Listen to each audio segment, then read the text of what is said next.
All right, so I just wanted to do a quick follow-up video to do the quick rundown of what you would be looking for in the case studies. And basically that's just to demonstrate the Surefoot process.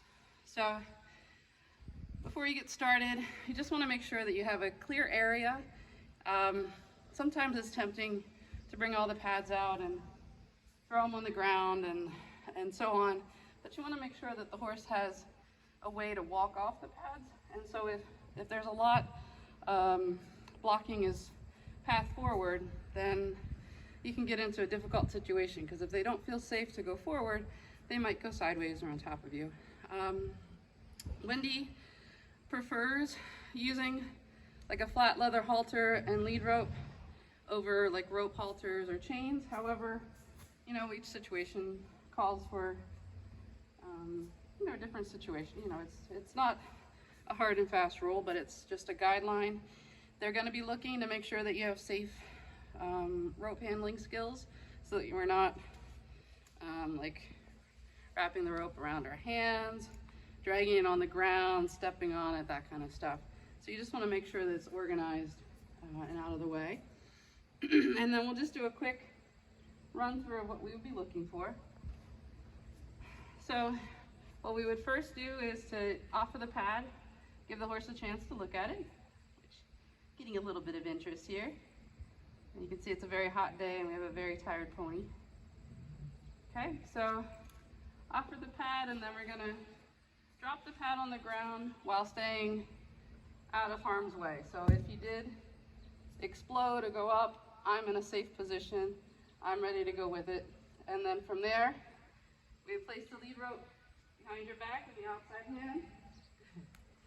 You're gonna pick up the foot on the inside, and then position the pad with your foot. And then at that point, we're just gonna quietly back a little bit away so the horse has his own space, and then observe.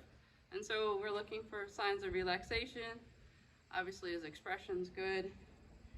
You can also observe, you know, what we had in terms of straightness of the sternum before we use the pads and after, how the legs are organized, the silhouette of the horse. Is he adopting a more relaxed or elongated frame? And then, frankly, for the case study, you really only need to show, you know, at least one example of this. And generally the horse will choose to walk off, but sometimes horses enjoy it a little too much. And so one of your case studies for your one hoof is going to be to demonstrate how to remove the pad if the horse doesn't walk off. And so we'll do that next. We're just going to reverse it. So again, lead rope organized in the outside hand. Good. Ask for the foot, and then kick it out of the way with your inside foot so that there's nothing in the way.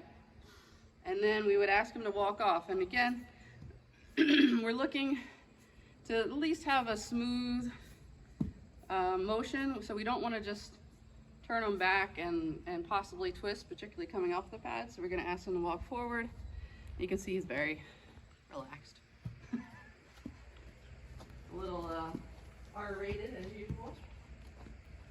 And so this is another reason why we would want a big walking area, is because they can be a little bit deep in their thought and a little bit disoriented.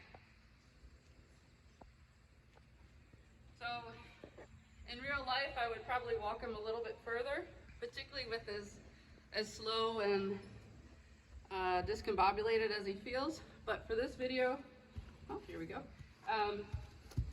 We're going to just do one more, which is to show a hind foot.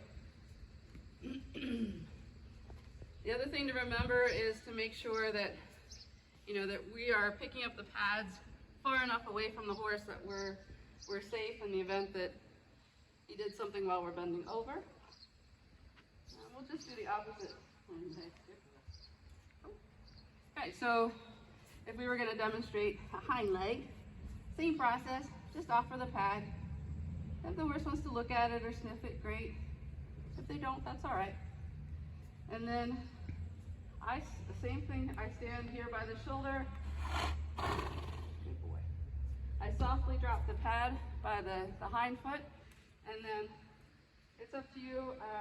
I normally would just run my hand over the body so he knows where I'm at.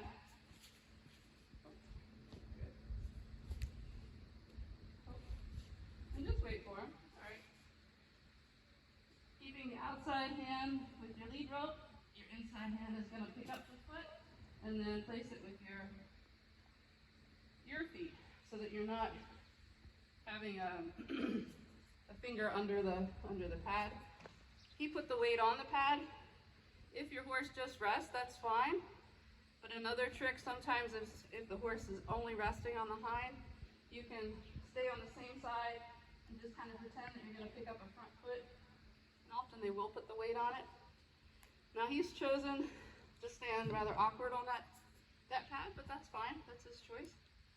And then we would just hang out and observe him, and that would be sufficient for the case studies.